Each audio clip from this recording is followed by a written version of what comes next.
Okay, yeah, thank you very much, and thank you for having us. I would like to talk a bit about our project, the Thief of Homburg. And Homburg is an actual location located in Basel Country, and it's a real site that you can actually visit up until this day. So if you want to do a field trip, you can go there. And this location, it's Basel Country, the canton Basel Country, which also brings us a bit to the origin of this project, because the archaeological institution of Basel Country, they are responsible for the maintenance and the research on all these sites. Actually, there are many, many sites within the Basel Country area, and those including different artifacts and also castles. And so they had this castle, and we're wondering, okay, how can we promote a bit more these sites, these artifacts we have, without using like the common ways of doing marketing. And this is a bit where we came in with Digitopia Games, thinking about, hey, it would be a great idea to use one of these castles as a base for a computer game.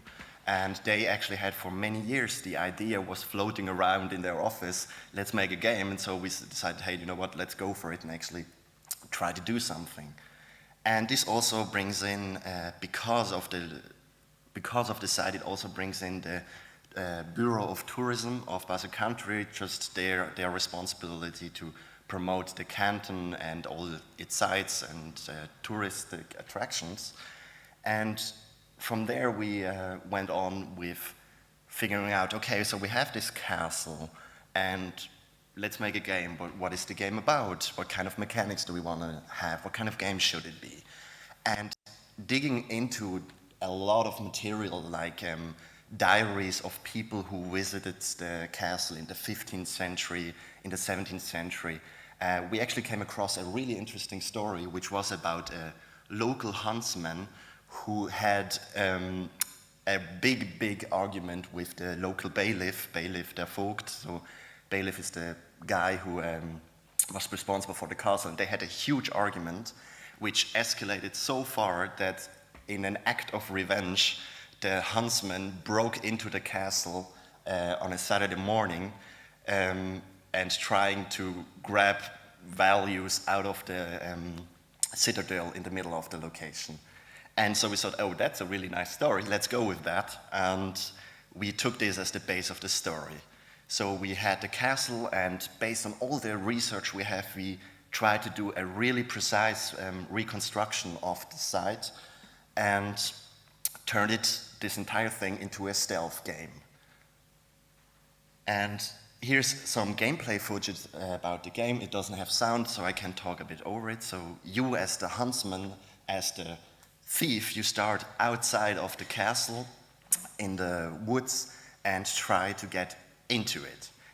But the thing is, and the thing here is also that the entire location, also the surroundings of the castle, are based on height maps that we have. So also the pathways that lead up to the castle are actually the ones that if you go there, you will move on this pathway up to the castle. So also the surroundings are based on the actual location. And so when you have this castle, you can walk around it to look at it from different perspectives. And one thing that we have in the game mechanics are mirrors. The player can activate mirrors left and right to sneak around, or to have a sneak peek around the corner, so he can see whether or not there is something that can detect him, because it is really important that the inhabitants of the castle, they don't see you.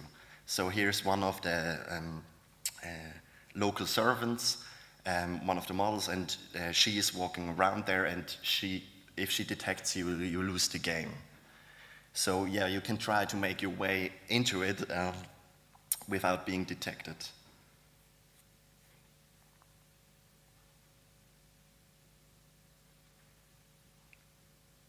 And during the recording here, I really mess up.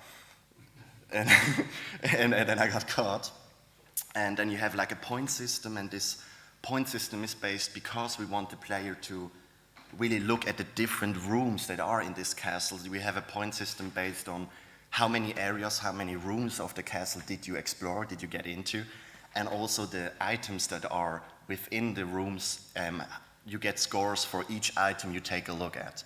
This is also a way of us trying to later down communicate about the artifacts that were in this castle to the player, so you have to pick it up and you see like a ring or a book or something that was historically there to help you learn more about this period. And your actual goal is to get into this main citadel, because the thing based on the story, this is also the part that we kind of invented to it, is that you are looking for an heirloom from your family, a valuable ring that you want to get back. Also here, one of the problems we had is because this game will probably also be looked at by teachers and schools, we couldn't make a game where it's just about stealing everything you want, and so we had to keep that a bit in mind. So it's actually just about finding this one item. And yeah, you have these treasure maps, and then you also have like texts which explain you a bit what it is about. And also what is important to mention here, all the rooms that we have here are really precisely reconstructed based on our research, the research we also did together with the archaeological institution. Because for one example, we have a diary of a person who had to go to the bailiff, and we had their really precise descriptions, because he described in his diary how he went into the castle and there was like the first room, and he described the ceiling and then went to the next room, and we took all of this to make a really, really precise reconstruction. And also based on the site there, if you look at the castle, you have like holes in the walls where you see where the wood went in, like for the static of the building, and every single reconstruction that we could find evidence is exactly placed in the game as you would find it on the site. So if you play the game and take a really precise look at it, if you go to the castle, you actually find the locations that you see in the game. And so here now in the game, after you grabbed the heirloom of your family, the ring, you have to make your way out, so try to get out again without being detected. And also what is a really important aspect of the game is that you have to listen to the footsteps of the people walking around, because you have the mirrors to look around and you can listen, and which gives a really interesting and tense feeling of, oh, I can hear someone on the stairs coming down, and you have to like go and hide. And after the game, you go to this exit area, the exit point, which is then, if you successfully manage to get in and get out, to leave the castle. And this is a bit then the end of the story.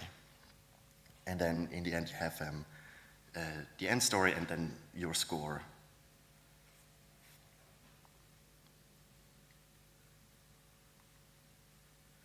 So yeah, the project goals are in one, to communicate detailed archaeological research in an interesting and an approachable way.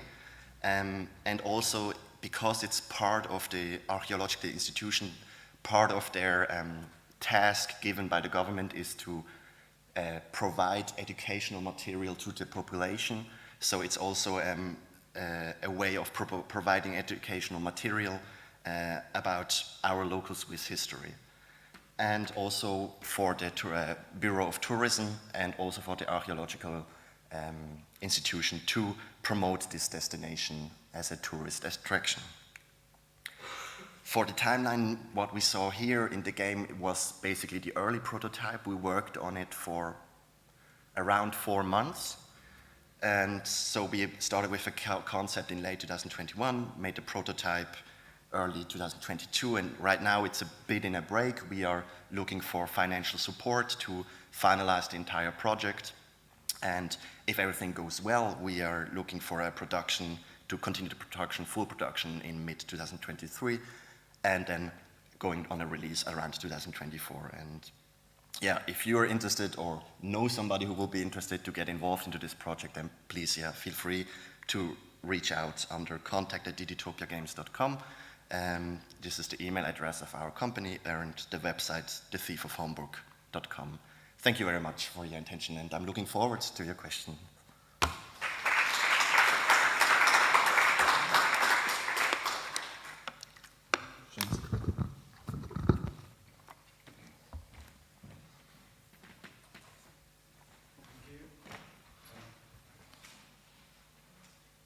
I was wondering if you planned something like XR adaptation, because to me, if I mean the game is interesting as is as a game, but for the more serious part of the place, when I saw the first picture of the castle as it is now, I thought it would be very interesting to have a smartphone or iPad, whatever, on site, and we could see through what it was like at that time, because you have all the data needed to do that kind of version. Is this a plan, or to be more on site? Yeah. As we were thinking about what kind of project we want to do, this was one of the big topics. It sounds really cool, and we're like, that sounds like a great idea. And actually, one of the very important points that spoke against it was safety. That the archaeological institution, based on, I think, if I have it correctly in my mind, also on other locations, that if people walk around with their cell phones like this, and this castle location, there are really deep stairs, there are hill downsides. It's actually really, really dangerous. Also, if you have children running around, like, oh, look how fun it is, and you have the stairs, it will be really dangerous. And this was one of the main reasons we decided not to go with this way. Any other questions? I have one. Were you able to measure how many of the players actually went to visit the physical site after playing? Yeah, this is actually one of the main problems of the project, but actually not only of the project, but for the archaeological institution itself, because they do their promotional work for their sites, but you don't have at the castle somebody like 1, 2, like counting the people that are entering or evaluating why they got there. So also for the game, we cannot make an on-site research on why did the people go there. I mean, the one thing that we can do is that based on just the downloads, where we have data, then to figure out, okay, how many people did play it, and also in terms of like local marketing, local reach, just with speaking to people, but in terms of like big data to evaluate it, it's going to be very difficult, if not even almost impossible.